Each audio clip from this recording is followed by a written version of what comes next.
오늘은 전통적인 교회력으로 우리 주 예수님의 오심을 기다리는 대강절, 기다릴 때자입니다. 기다릴 때자, 내려올 강자, 대강절, 주님의 오심을 기다리는 애드벤트 선데이죠.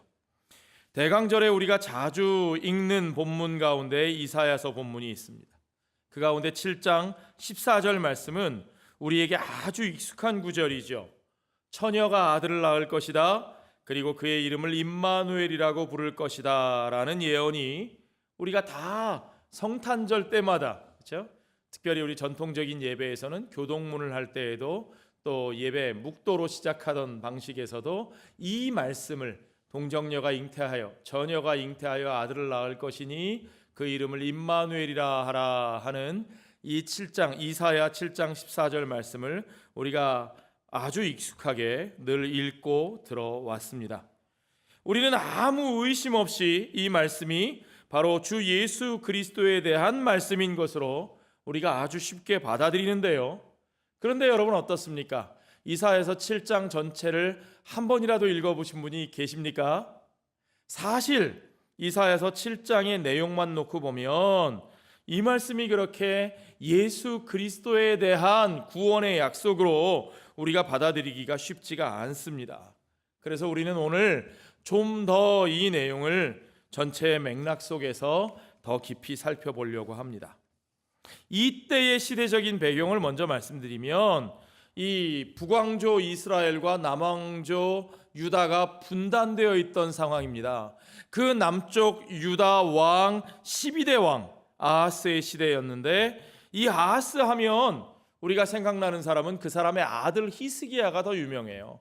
여러분 히스기야 왕 아시죠? 선하고 훌륭한 히스기야 왕의 아버지가 아하스인데 그런데 안타깝게도 그 아들 같지 아니하고 이 아버지는 하나님 앞에서 다윗의 길과 반대로 걸어갔던 유다 왕 중에 가장 악한 왕으로 꼽히던 그런 사람이었습니다. 이 아하스 왕의 시대는요 북왕국 이스라엘, 이사야 본문에서는 에브라임이라고 한 지파의 이름으로 불리기도 하는데 이 북왕국 이스라엘이 그보다 더 북쪽에 있는 아람, 오늘날의 시리아입니다. 이 아람 왕과 결탁하여서 어떻게든지 이 남쪽 유다를 침략하려고 호시탐탐 예루살렘을 노리던 나라가 아주 위태로운 그런 상황 속에 있던 시대입니다. 바로 그때의 아하스 왕에게 선지자 이사야를 통해서 하나님께서 말씀하고 계신 거죠. 그때 유다에서 한 아기가 태어날 것인데 그가 채 자라기도 전에 이 본문에는 그 아기가 악을 버리고 선을 택할 줄 알기도 전에, 그러니까 선악을 분별할 수 있을 만큼 성장하기도 전에 아하스 왕이 그렇게 두려워하는 두 왕, 이 북왕국 이스라엘의 베가 왕과 아람 나라의 이 아람의 왕, 이 르신 왕이죠.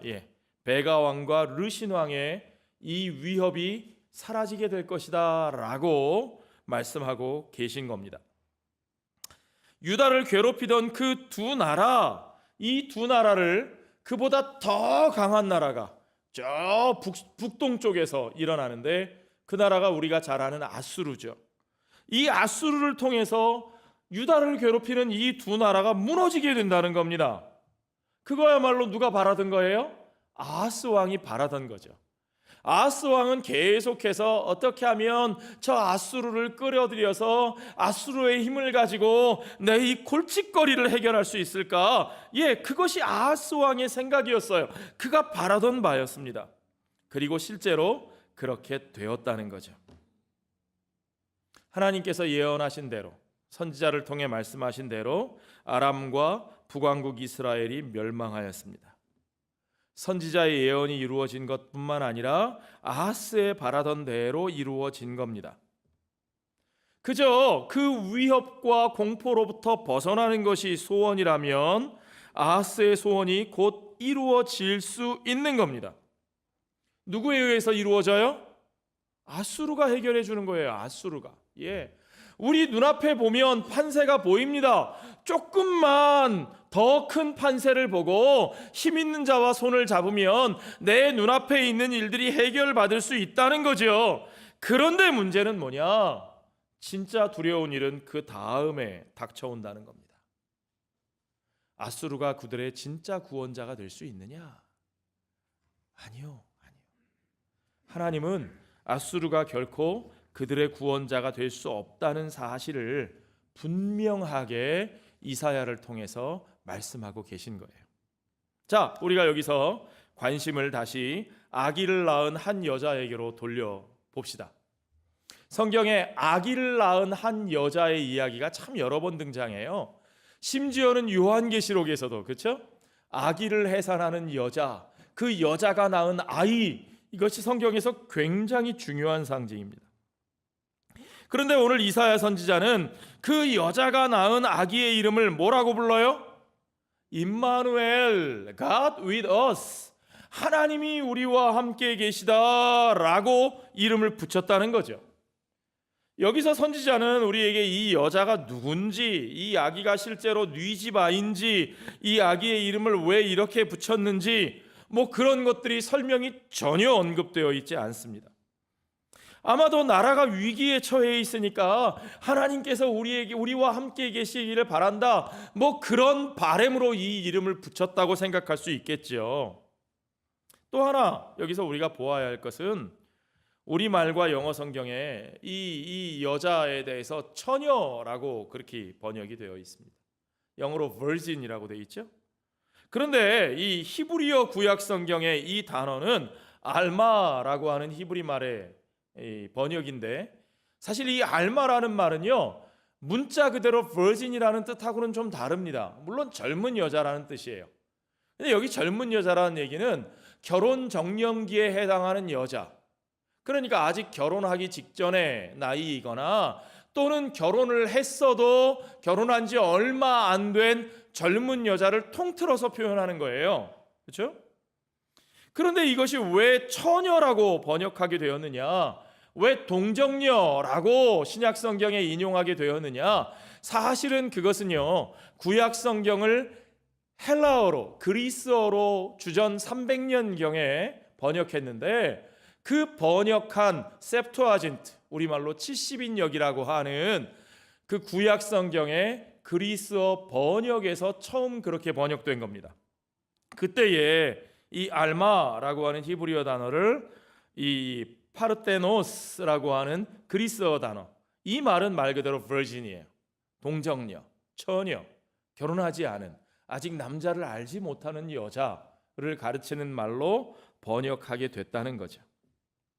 이사야는 아직 이 여자가 누군지 전혀 모릅니다. 그렇죠?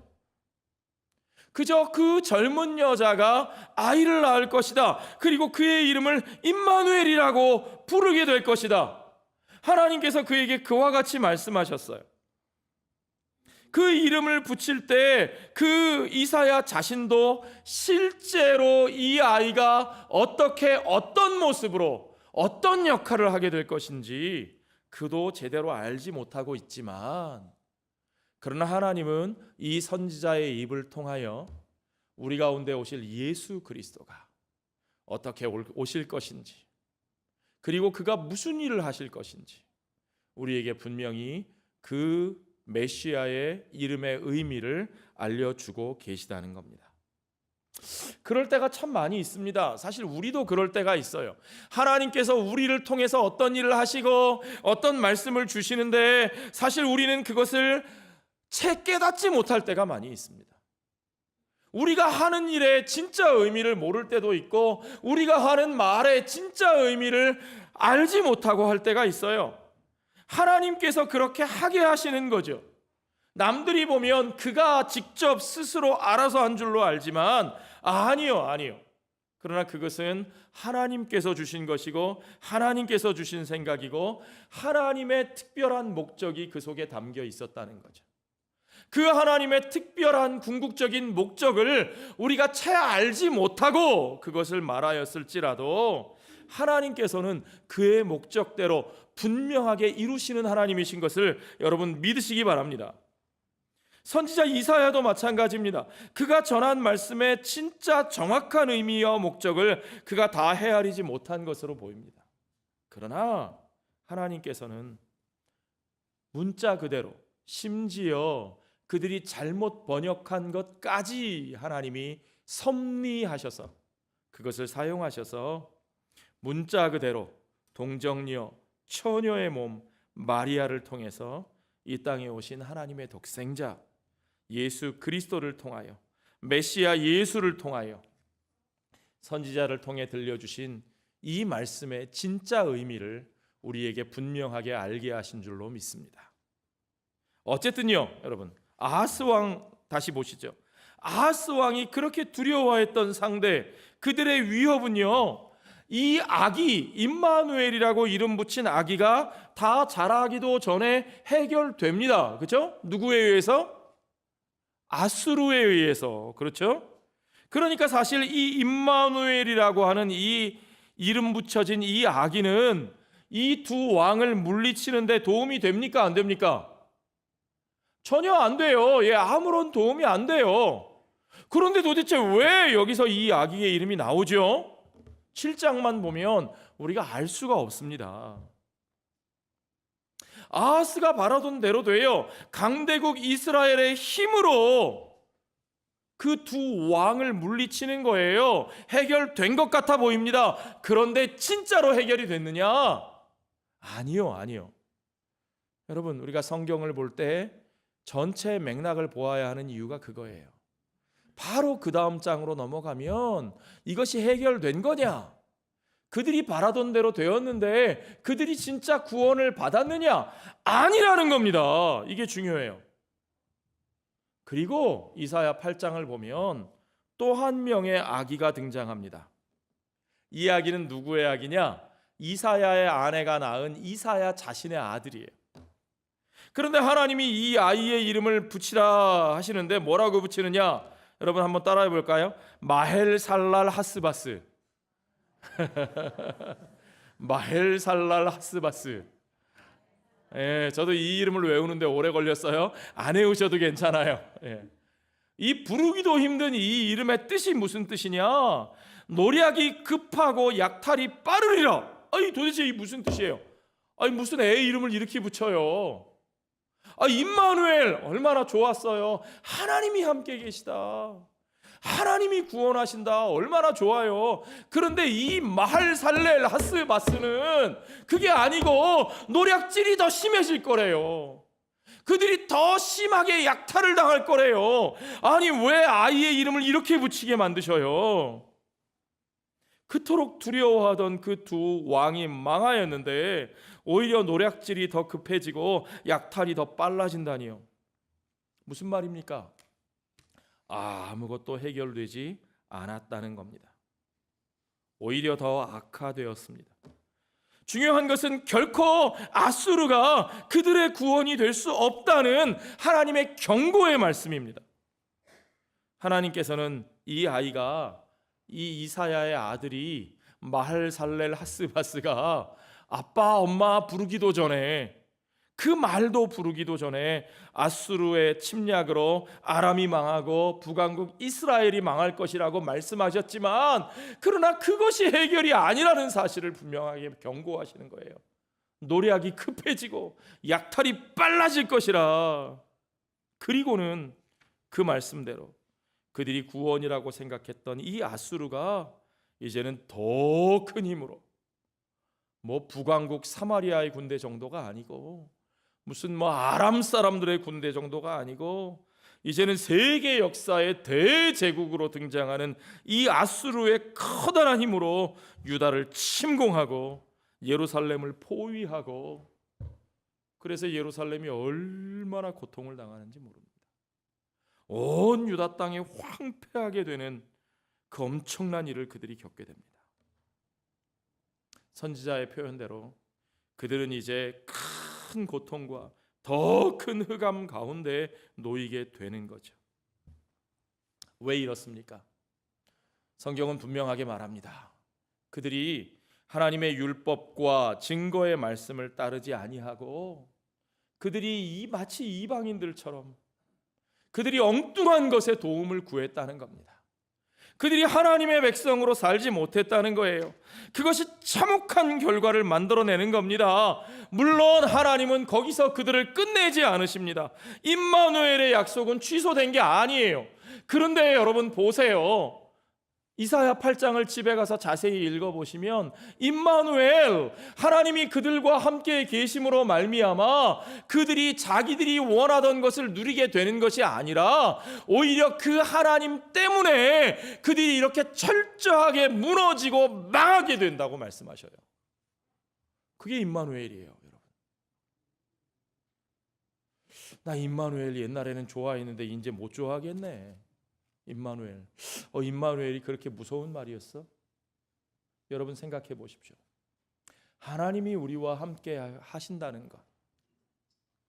그 하나님이 어떤 분이십니까? 하나님은 주권자시고 하나님은 왕이시고 하나님은 거룩하시고 그리고 하나님은 질투하시기까지 그의 백성들을 사랑하시는 분이고 하나님은 그 백성과 맺으신 언약, 하나님이 우리의 하나님이 되시고 우리가 그 하나님의 백성으로 사는 삶을 끝까지 이루시는 하나님이십니다. 그것을 결코 포기하지 아니하시는 하나님이세요. 그런데 그 하나님이 우리 가운데 우리와 함께 계셔요. 우리와 함께 계시는 하나님 앞에서 우리가 그 하나님의 하나님 되심을 인정하고 그 하나님의 뜻에 순종하면 그 하나님이 우리와 함께 계심은 우리에게 복이 되고 기쁨이 되고 영광이 되고 감사가 되고 찬송이 될 것이지만 우리가 그 하나님의 뜻에 순종하지 아니하고 우리가 저 이방의 사람들이 구하는 것처럼 우리의 욕망을 따라 우리가 만든 신을 섬기려고 하고 우리 마음대로 되는 것을 복이라고 생각한다면 어떻습니까, 여러분? 임마누엘 하나님은 우리를 도우시는 분이 아니라 저와 여러분의 갈 길에 걸림돌이 되시는, 우리의 가는 길을 막으시는, 우리를 넘어뜨려 쓰러지게 만드시는 분이 되시는 것을 여러분 믿으시기 바랍니다. 우리는 여기에 아멘할 수 있어야 돼요. 그것이 하나님의 백성들의 삶입니다. 그래서 이스라엘은 더 큰 암흑 가운데로, 더 큰 좌절과 더 큰 어둠 가운데로 가라앉습니다. 그러나 임마누엘 하나님께서는 그 암흑과 그 고통과 그 좌절 가운데서도 결코 그들을 버리지 아니하시는 거죠. 결코 그들을 버리지 아니하시는 하나님, 그 임마누엘이라 이름 붙인 그 아기를 통해서 우리 하나님이 하시는 역사, 그것이 9장에 나옵니다. 이사야 9장에 나와요. 그러니까 여러분, 우리가 7장에 나오는 그 14절의 의미를 제대로 이해하려면 이사야 8장과 9장까지 우리가 전체 그 흐름을 다 알 수 있어야죠. 이사야 9장 1절과 2절을 여러분 우리 같이 읽읍시다. 함께 읽겠습니다. 전에 고통받던 자들에게는 흑암이 없으리로다. 옛적에는 여호와께서 스불론 땅과 납달리 땅이 멸시를 당하게 하셨더니 후에는 해변길과 요단 저쪽 이방의 갈릴리를 영화롭게 하셨느니라. 흑암에 행하던 백성이 큰 빛을 보고 사망의 그늘진 땅에 거주하던 자에게 빛이 비치도다. 아멘. 이것이 하나님의 구원이 이루어지는 방식입니다. 우리 하나님은 그냥 그들이 바라던 대로, 그들이 원하던 것을 그들이 바라는 방식으로 이루어 주시기만 하시는 하나님이 아니십니다. 제가 늘 말씀드리지만 하나님은 램프의 요정 지니가 아니고 하나님은 자동 판매기가 아니셔요. 하나님은 그의 구원을 그의 방식으로 이루어 가십니다. 우리 하나님은 단순히 유다 백성을 그들이 두려워하는 대적의 손에서 건져내시는 것만 구원이라고 말씀하지 않으십니다. 그들이 그들의 대적으로부터 자기들이 원하는 승리를 얻는 것만, 그것만 구원이라고 말씀하지 않으셨습니다. 그들이 원하는 결과가 이루어지는 것을 구원이라 말씀하지 않으시고 하나님은 그들이 전혀 생각지 못했던 길로 그 절망과 좌절 가운데 있는 백성들에게 진짜 구원의 길을, 그들이 보지 못했던 놀라운 빛을 그들 가운데 보여주시고 열어주시고 마침내 그것을 이루어내시는 하나님이시죠. 그 놀라운 빛이 어디서 나오느냐? 어디서 나와요? 그 찬란한 예루살렘 성전에서 나오는 것이 아니라 저 이방 땅 갈릴리에서, 저 이방 땅 갈릴리에서.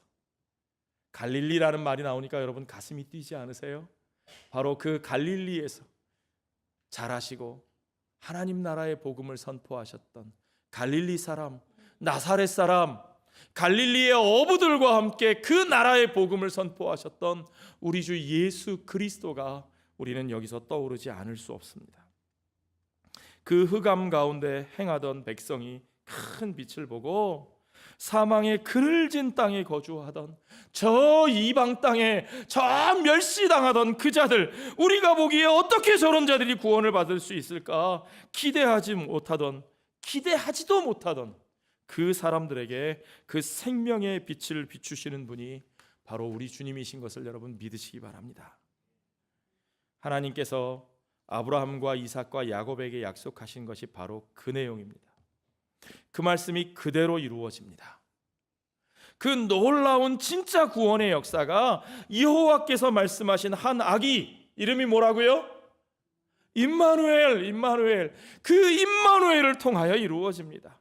그 아기를 통해서 이루실 구원의 역사는 그들이 바라보던 가짜 구원에 대한 기대가 철저히 무너진 후에, 우리가 찬양 드린 대로 우리가 바라보고 우리가 생각하고 우리가 붙들고 있던 그 모든 우상들을 다 내려놓은 후에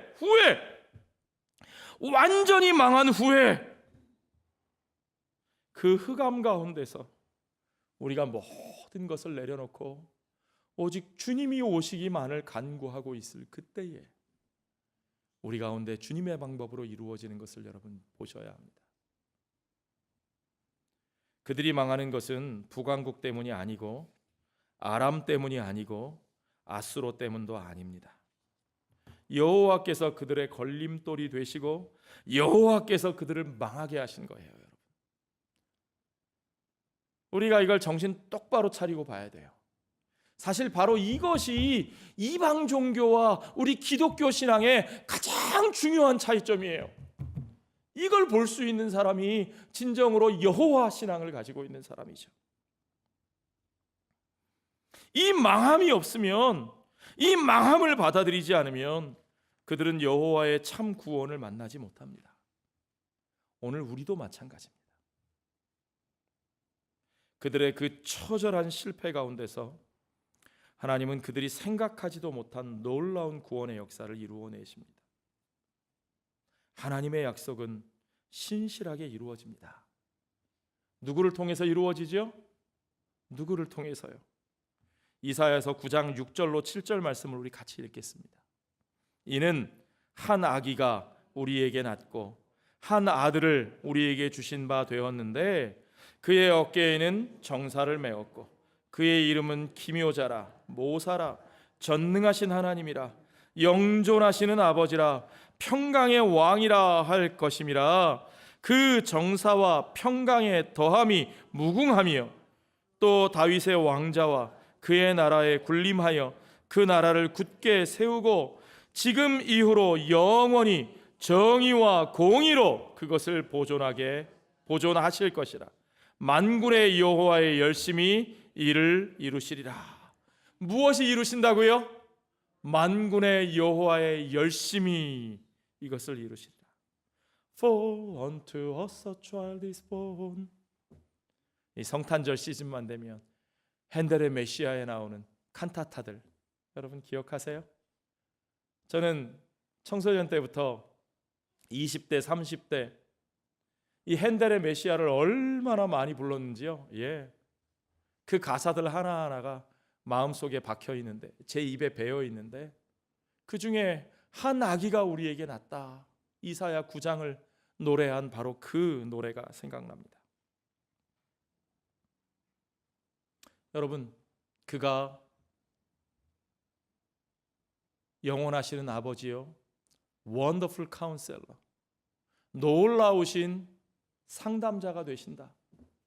그가 놀라우신 우리의 상담자가 되신다. 그리고 그가 평화의 왕으로 우리에게 오셔서 다스리신다. 그가 우리에게 오셔서 다스리신다. 아수르의 힘이 우리를 구원하는 것이 아닙니다. 로마의 힘도 아닙니다. 그레이트 아메리카의 파워가 우리의 구원자가 될 수 없습니다. 아멘. 여러분, 이거 인정하셔야 돼요. 이걸 우리가 정말로 받아들여야 돼요. 그렇지 않으면 우리가 붙들고 있는 그것이 우리의 우상이 될 수 있어요, 여러분. 오직 하나님께서 우리에게 주신 한 아기, 주 하나님의 참 아들 되신 그분이 우리 가운데 오셔서 그분의 어깨에 이 모든 역사의 짐을, 우리 삶의 짐을, 우리 백성들의 죄의 짐을 그가 짊어지신 것을 우리가 믿습니다. 그가 우리의 그 모든 문제를 해결하시는 기묘하신 모사, 원더풀 카운셀러, 전능하신 하나님, Mighty God and Everlasting Father, 영존하시는 아버지, 그리고 평강의 왕으로 우리를 다스리십니다. 그는 우리를 다스리시는 The Prince of Peace, 평화의 왕으로 우리 가운데 오신 것을 여러분 믿으십니까?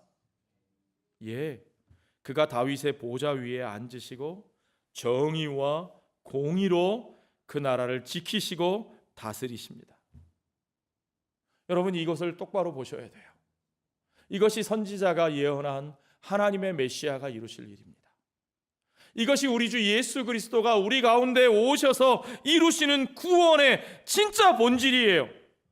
진짜 구원의 본질이 무엇인지를 우리가 배워야 되는 겁니다. 그가 우리 가운데 왕으로 오셔서 그의 정의와 그의 공의로 우리를 다스리시고, 우리는 그 나라의 백성으로 살면서 우리는 그의 다스리심을 받고, 또한 다시 오실 그분과 함께 이 땅에서 그와 함께 왕 노릇할 것을 여러분 믿으시기 바랍니다. 정의와 공의라고 두 번 사용되어졌는데, 하나는 히브리 말로 미시파트라는 말이 사용됐고, 하나는 제다카라는 단어가 사용되었어요. 조금 차이는 있지만 비슷한 단어입니다. Justice, Judgment, 그리고 Righteousness. 하나님께서 재판장이 되셔서 그 모든 주권을 가지시고 우리를 다스리시는데, 그가 공의로 다스리시는 하나님이시기 때문에 그가 모든 것들을 바로 하신다는 거예요. 그가 모든 것들을 올바로 하신다는 겁니다. 높은 산이 낮아지고 낮은 골짜기가 메워져 솟아올라와 그 모든 길을 평탄케 하시는 하나님의 역사, 그 하나님의 샬롬이 우리 가운데 이루어지는 거예요.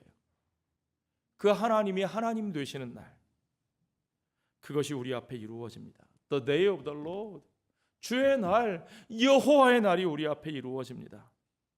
바로 그날에 여호와의 샬롬이 이루어지고 그 모든 것이 제자리를 찾고 온전히 회복되는, 우리 하나님이 그의 백성과 온 세상과 온 우주 가운데 그의 의를 행하시는 것이야말로 구약 성경이 말하는 ጼ데카, 그것이 하나님의 의라고 하는 것입니다.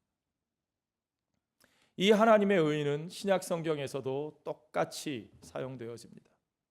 그러나 중요한 것은 이 하나님의 의가 우리 가운데 없다는 거죠. 우리는 이 유다 백성들처럼 우리는 실패하였고, 우리는 철저하게 하나님 앞에 징계를 받았고, 우리는 걸려 넘어진 자들이요, 우리는 그 흑암과 암흑 가운데서 심판받을 자들입니다.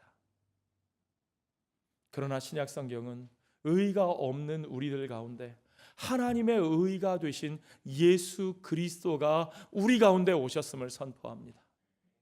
우리 가운데 오신, 우리와 함께 계신 하나님의 아들, 그 임마누엘 하나님의 그 아들은 우리에게 없는 우리의 의를 그가 하나님께 온전히 순종하심으로 말미암아, 그가 온전히 율법의 요구를 성취하심으로 말미암아, 그가 우리를 대신하여 십자가에 피 흘려 죽으심으로 말미암아 이제 우리에게 없는 그 의를 그의 의로 우리에게 덧입혀 주신 사실을 여러분 믿으시기 바랍니다. 그것이 신약 성경이 말하는 의, 디카이오 슈네예요. 베드로후서 1장 1절에서 말하는 것처럼 우리는 예수 그리스도의 의를 힘입어 하나님 앞에 나온 자가 되었고, 사도 바울이 그토록 강조하고 있는 것처럼 우리는 그 의를 힘입어 우리 하나님으로부터 의롭다 칭하심을 얻는 칭의, justification. 하나님이 우리를 justify 하셨어요. 우리에게 없는 의를 그 아들의 의로 덧입히사 우리를 의롭다고 여겨주시고 우리를 의롭다고 선언해 주셨어요. 그것이 우리에게 주신 칭의예요. 그 칭의가 우리에게 이루어짐으로 말미암아 이제는 주 예수 그리스도께서 약속하신 대로 거룩하신 하나님의 영이 의롭다 칭하심을 받은 우리들 가운데 우리가 양자의 영을 받아 우리가 이제 그 성령과 함께 살게 되고, 우리 안에 역사하시는 성령 하나님께서는 우리를 변화시키사 우리가 이제 진짜 그 의로운 삶을 살아내도록, 그 의가 우리 안에 생겨난 의가 우리 안에서 자라고 완성될 수 있도록 우리를 변화시키시는 것을 여러분 믿으시기 바랍니다. 우리는 그것을 sanctification, 성화라고 말을 합니다. 하나님은 그와 같이 우리를 justify 하시고 우리를 sanctify 하시는데, 그저 우리 개인만 justify, sanctify 하시는 것이 아니에요. 이 두 가지가 동시에 일어나는 것이고, 또한 하나님께서는 그러한 그의 백성을 통해서 온 만물을 다스리시고 우리 주님 다시 오신 그날에 우리를 통하여 모든 피조물이 고대하던 그 구원의 역사가 이루어지게 하시면서 이제 그 하나님의 의가, 우리 주 예수 그리스도의 의가 하나님의 백성들을 통하여 온 세상 가운데, 온 우주와 만물 가운데 온전히 영광스럽게 그 모든 것이 이루어지게 하시는 하나님이신 것을 여러분 믿으시기 바랍니다. 이것이 우리 하나님의 온전한 구원의 역사입니다. 그러므로 구약 성경과 마찬가지로 똑같이 우리 하나님의 의는 온 우주 가운데 편만하게 온전히 이루어지는, 하나도 그냥 버려지지 아니하고 주님의 뜻대로 온전히 행해지고 온전히 이루어지는 것을 여러분 믿으시기 바랍니다. 그것이 그 나라의 역사예요. 이것이 재림하실 우리 주님을 통해서 이루어지는 역사예요. 우리는 바로 그날을 믿고 바라보고 기다리면서 사는 거예요. 우리 주 예수님 처음 오셔서 초림하신 예수 그리스도께서 우리에게 그 의를 덧입혀 주시고 그 죄와 사망에 죽지 않으시고 지지 않으시고, 그가 죽으신 후에 살아나서 그 죄와 사망 가운데 승리하시고, 그가 이제 그 왕으로 등극하사 우리에게 성령을 부어주셔서 이제는 성령으로 말미암아, 성령의 증거로 말미암아 우리가 다시 오실 주님을 기다리게 하십니다. 그 다시 오실 주님이 그 의의 나라를 완성하실 것을 우리가 믿습니다. 어떻게 믿습니까? 우리를 변화시키시는 성령의 증거를 통하여 믿는 거예요. 우리는 성령의 증거를 통하여 다시 오실 주님을 믿습니다. 오늘 이 애드벤트, 대강절, 오실 주님을 믿는 우리들의 믿음은 우리 주님이 그와 같이 오셔서 우리를 구원시키신 것을 믿을 뿐만 아니라 우리에게 그 의로 덧입혀 주신 것을 믿을 뿐만 아니라 오늘 우리 가운데 역사하시는 성령의 역사로 말미암아 우리 가운데 의의 열매가 맺히는 것을 보면서 다시 오실 주님이 이루실 그 놀라운 의의 나라, 그 정의와 공의가 이루어지는 그날을 바라보며 주님을 기다리는 믿음입니다. 그러므로 여러분, 그 정의와 공의가 하나님의 백성들에게 얼마나 소중한 것입니까? 우리가 믿는다는 것은요, 그 정의와 공의를 대충 밀어두고 에휴 그래도 내가 믿으니까 천국 가겠지 뭘. 아니요 여러분, 하나님이 우리 가운데 이루시는 구원은 그저 단순히 우리가 우리 앞에 있는 두려움과 공포를 모면하는 것이 아니라 우리를 온전히 하나님의 백성으로, 하나님 앞에 의로운 자로 서게 하시는, 반드시 그의 의를 행하시고 그의 의를 우리 가운데 이루시는 하나님이신 것을 여러분 믿으시기 바랍니다. 그게 구원의 본질이에요. 그리고 하나님은 우리를 그 주님의 정의와 공의를 실행하는 자로 우리가 주님과 함께 일하게 될 것이라고 말씀하셔요. 그렇죠? 우리 주님 다시 오실 그날에 우리가 주님과 함께 왕 노릇한다고 말씀하셨잖아요. 무엇보다도 중요한 것은 이 모든 일이 누구의 열심으로? 만군의 여호와의 열심으로 이루어진다는 것입니다. 우리의 열심으로가 아니에요. The zeal of the Lord Almighty will accomplish this. 만군의 주께서 이것을 이루실 것이다. 만군의 주님의 열심이, 전능하신 우리 하나님의 그 열심이 이 모든 것들을 우리 가운데 이루어 내실 것입니다. 히브리 말로는 키나트 야훼 이렇게 써 있어요. 물론 히브리 사람들은 야훼라고 발음하지 않고 아도나이라고 발음했겠죠. 키나트 아도나이, 우리 주님의 열심. 우리말 성경에 여호와의 열심이라고 번역했지만 이 히브리 사람들의 방식으로 하면 주님의 열심, 주님의 열심. 이 키나트, 키나라고 하는 말은요, 이 아더라는 말 우리가 잘 안 쓰는 말인데 이거 패션하고 같은 말이에요. 열정. 다른 말로 zeal이라고도 번역했고 그것을 jealous이라고도 번역할 수 있습니다. 우리 하나님께 있는 열정이 무엇입니까? 우리 하나님께 있는 열정, 그 열정이 너무나 뜨거워서 그것이 열심, 그리고 그것이 질투의 모습으로까지 나타나는 그것이 무엇입니까? 여러분, 우리가 지난주에 확인했죠? 민수기 25장에 비느하스가 누구의 질투로? 하나님의 질투로 질투하여. 하나님이 왜 그렇게 질투하셨어요? 하나님이 무엇 때문에 그렇게 질투하셨어요? 하나님의 백성들이 그 우상을 향하여 그 올무에 빠지는 그 길, 그토록 하나님이 사랑하셔서 불러내신 그 백성들이 그 멸망하는 길로 가는 것을 보시면서 하나님은 참을 수 없는 질투를 느끼셨어요. 우리가 그 하나님의 마음을 압니까? 그 뜨겁고 열정적인 하나님의 사랑, 그것이 하나님의 열심입니다. 그 하나님의 열심은 결코 자기 백성들을 포기할 수 없고 자기 백성들이 망하는 과정으로 그 엉터리 삶으로 대충 사는 것을 보아 넘기실 수 없는 하나님이세요. 하나님은 결코 우리가 이 모양으로 그냥 살도록 내버려 두지 않으십니다, 여러분. 하나님은 결코 우리가 불의와 욕망과 그 모든 패역함 가운데서 우리가 적당히 우리 배만 채우면서 사는 것을 그대로 보아두지 않으십니다. 여호와의 열심은 반드시 우리를 변화시키십니다. 여호와의 열심은 반드시 우리 가운데 그 정의와 공의를 이루십니다. 그것을 이루시기 위하여 하나님은 임마누엘, 끝까지 우리를 사랑하신 메시아 예수를 우리 가운데 보내주셨습니다.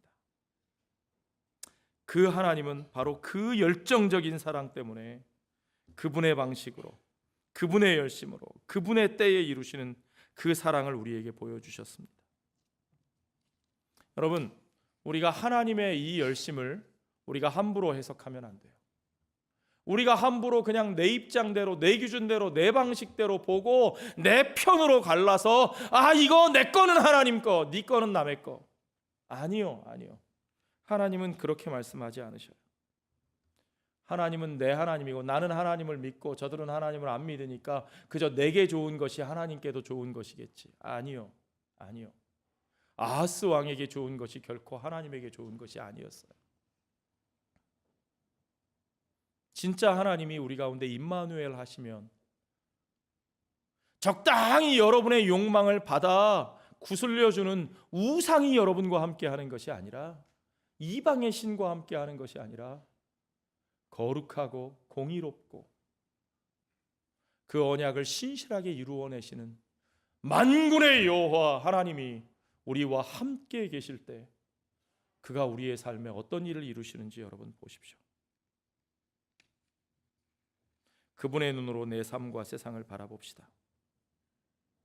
그리고 그가 행하신 방식으로 그의 길을 따라 그가 이루신 그 십자가의 사랑과 그 부활의 승리를 붙드시기 바랍니다. 그 마음과 그 눈으로 우리가 세상을 보고 우리의 이웃을 보고 우리와 함께하는 형제 자매들을 보아야 합니다. 그 열심으로 만물의 주인 되신 분이 우리 죄인들 가운데 오셔서 우리와 함께 하셨고, 그 열심으로 주 예수의 발걸음이 십자가를 향하셨고, 그 열심이 이 악한 세상 가운데서 정말 그를 배신하기만 하는 이 죄인들을 끝까지 포기하지 않으시고 우리 가운데 그분의 의를 이루어 주셨습니다. 오직 우리 가운데 참된 하나님의 의가 이루어지는 길은 내 마음대로 되는 것이 아니라 우리 주 예수 그리스도의 십자가밖에 없는 것을, 우리가 그 십자가 붙들고 그 앞에서 나의 모든 것을 내려놓고 오직 그분의 길로 돌아서는 것밖에 없는 것을 여러분 믿으시기 바랍니다. 이제 마태가 전한 복음서의 첫 장에는 예수 그리스도의 육신의 아들인 요셉이 그 아기 예수에 대한 예언을 받는 장면이 나옵니다. 천사가 이렇게 말하죠. 아들을 낳으리니 이름을 예수라 하라. 이는 그가 자기 백성을 그들의 죄에서 구원할 자심이니라. 하나님이 보내주실 그 아들은 적당히 우리가 원하는 것을 이루어 주실 뿐이 아니라 우리를 그 죄 가운데 건지셔서, 우리를 그 죄로부터 씻기셔서, 우리를 완전히 새로운 자로 변화시키셔서 우리를 하나님의 정의와 공의를 이루는, 주님과 함께 왕 노릇하는 자로 세우시는 평강의 왕, 우리의 영원한 왕 되신 그분이신 것을 여러분 믿으시기 바랍니다. 그리고 마태는요, 자기 백성을 그 모든 죄에서 구원할 이분이 바로 선지자 이사야를 통해서 말씀하신 그 아기의 이름이 뭐였죠? 임마누엘. 문자 그대로 동정녀의 몸에서 탄생하신 그 아기의 분명한 이름을 마태는 우리에게 분명하게 확인해 주고 있습니다. 보라, 처녀가 잉태하여 아들을 낳을 것이요 그의 이름은 임마누엘이라 하리라 하셨으니 이를 번역한즉 하나님이 우리와 함께 계시다 함이라. 기도하겠습니다. 좋으신 하나님, 하나님이 우리와 함께 계셔서 참으로 우리의 불의를 꺾으시고 우리의 교만을 낮추시고 우리의 모든 내세우던 것들을 다 거두어 가시며 우리가 헛되이 붙들던 우상들을 불살라 버리신 것을 감사드립니다. 주여 아버지 하나님, 우리가 온전히 우리와 함께 행하시는, 우리 가운데 의를 행하시는 임마누엘 하나님 앞에 우리가 다 내려놓게 하여 주시고 온전히 우리를 위하여 십자가에서 피 흘리심으로 우리에게 없는 그 의를 우리에게 덧입혀 주신 은혜의 주님, 우리 주 예수 그리스도를 붙들고 우리 주 예수의 부활과 함께 새롭게 살아 이제 온전히 주님이 걸어가신 그 십자가의 길을 걸어가는 우리들 되게 하여 주시옵소서. 우리 가운데 역사하시는 하나님의 정의와 공의를 우리가 온전히 받들어 순종하는 자들 되게 하여 주시고 온전히 그 나라에 속한 자로 다시 오실 주님을 기다리며 이 땅 가운데 우리가 피 흘리기까지 주님의 뜻을 선포하고 주님의 공의를 이루어가는 우리들의 삶, 우리들의 공동체가 되게 하여 주시옵소서. 모든 것을 주께 감사드리며 예수님 거룩하신 이름 받들어 기도하옵나이다.